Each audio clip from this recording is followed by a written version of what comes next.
You're watching My Body, My Mundo, and we are at the Vrijthof Square in Maastricht. Andre Rieu holds his concerts here, and this is a very historic place. From here, we will explore the city and its attractions. Join me! This is the Basilica of St. Servatius. It's a Roman Catholic church dedicated to St. Servatius in the city center, right at the square Vrijthof. The architecturally hybrid but mainly Romanesque church is situated next to a Gothic church of St. John. We'll take a closer look at the architectural details of both structures.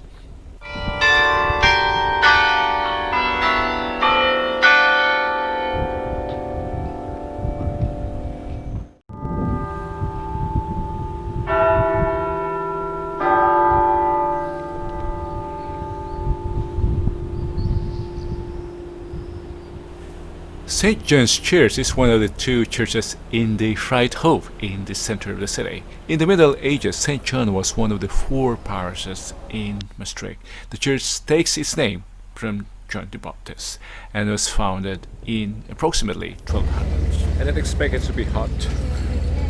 I'm overdressed because I was planning to go to The Hague, but there was no train, so I headed to the south here.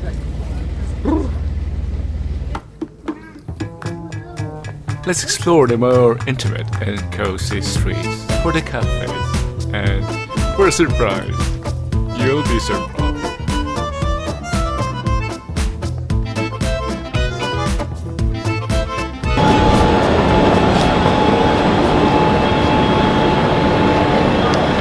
Perhaps you'll find that obscure, let's say obscurely located, but that's one of the most interesting places here in Maastricht.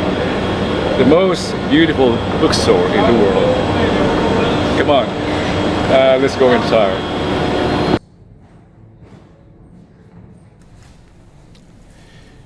The bookstore was a Dominican church, a Gothic monastery church situated in the city center of Maastricht. The church is built in the 13th century and consecrated in 1294. In 1796, the church's function ended. What a treat. Coffee in the most beautiful bookstore, perhaps in the entire world. I can stay here all day.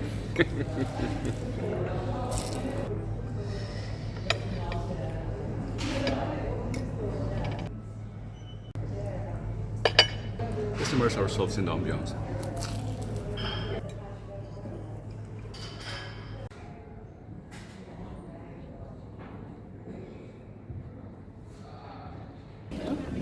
It's time to leave this bookstore or church to explore the other attractions in the city. Let's head to the Hell's Gate. Yes, Hell's Gate. Hellport or Hell's Gate is the oldest city gate in the country. It's got its name due to the fact that prisoners were kept in its tower. Construction of the gate, commissioned by Henry I, began in 1229. It is a part of the first city walls and served as the southeastern entrance to the city. When the second city walls were constructed in the 15th century, the gate was no longer needed as an entrance to the city. Over the years, it served as a residence, storage space, and workshop. Today, the gate houses a museum dedicated to the history of Maastricht's fortification. Enough of the gate of hell. Let's get closer to a more heavenly venue. Let's approach the Our Lady Church or Our Lady Basilica. The present-day church is probably not the first church that was built to the site. However, since no archaeological research has ever made outside and inside the building, nothing certain can be said about this. The church site, inside a Roman castrum and adjacent to a religious shrine dedicated to god Jupiter, suggests that the site was once occupied by a Roman temple.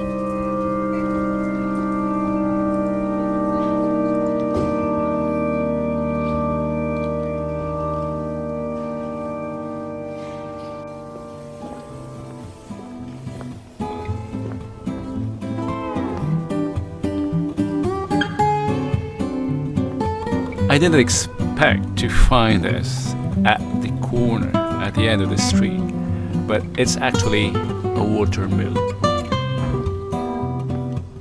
At the end of the street from the Onze Lieve Vrouwenplein is this Bishop's Mill. The mill was built in the 7th century and had different functions through the years. In the late Middle Ages, the mill was run by the Brewers Guild, and beer brewers in the city were required to have their malt ground by the Bishop's Mill. In 2004, the mill and the building were fully renovated. The baker prepares traditional bread and pies nowadays. I dropped my coat elsewhere and I had to return to where I came from. I found it, fortunately, but let's relax a bit. Let's take a table on one of the sidewalk cafes just in front of the Our Lady of Basilica.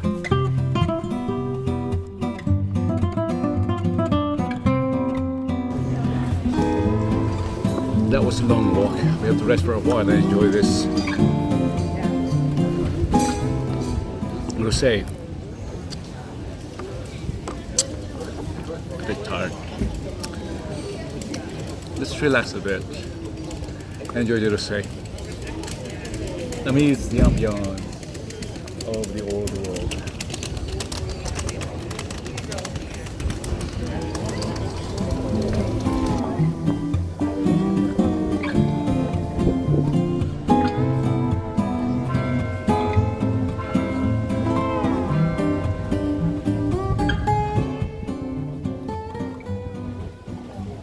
We didn't come here just for the size, but also for the city's flavor. Very special. Lunch under the bell fry.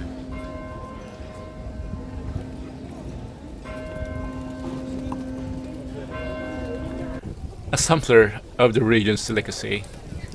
Cheese, Duval, dip in mustard sauce. We've got here, this is, they call it sour meat, but it's just like caldereta without the tomato sauce, and it's sour. Pate to the left, and smoked trout. Yeah, this is pate. I like it. Liver pate.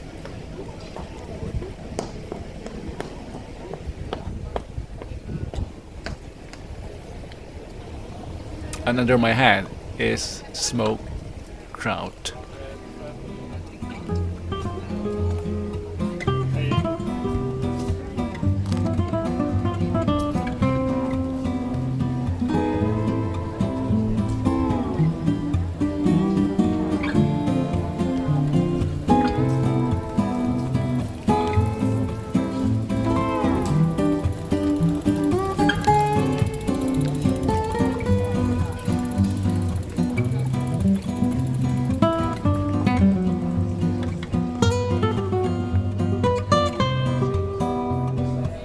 I think, and now I understand why it's also called the Little Paris, because of the abundance of sidewalk cafes and the architectures as well around the central station.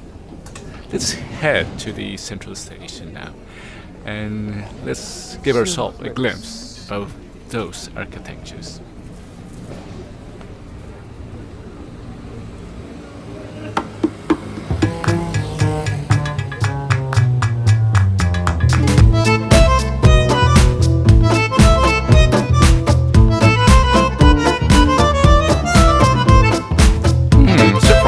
I didn't realize I walked exactly with this region.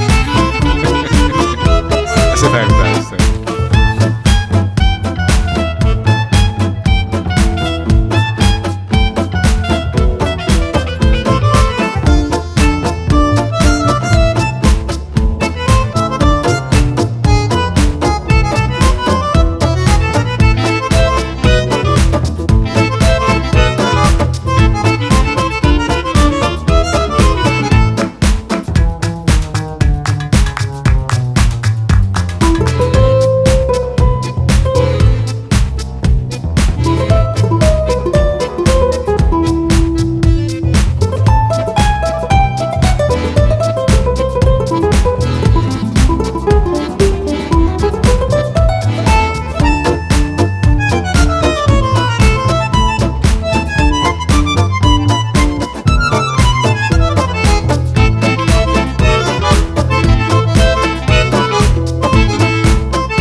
Thank you for joining me, your Kuya here, as we explore the attractions, the sights of Maastricht, this taste of Germany, here in Holland. Little Paris, as they call it also. I want to agree, it really feels foreign. I hope to have you again on our next videos. Until next time. Small. I'd like to leave you now with the architectural marvels of this road as we approach the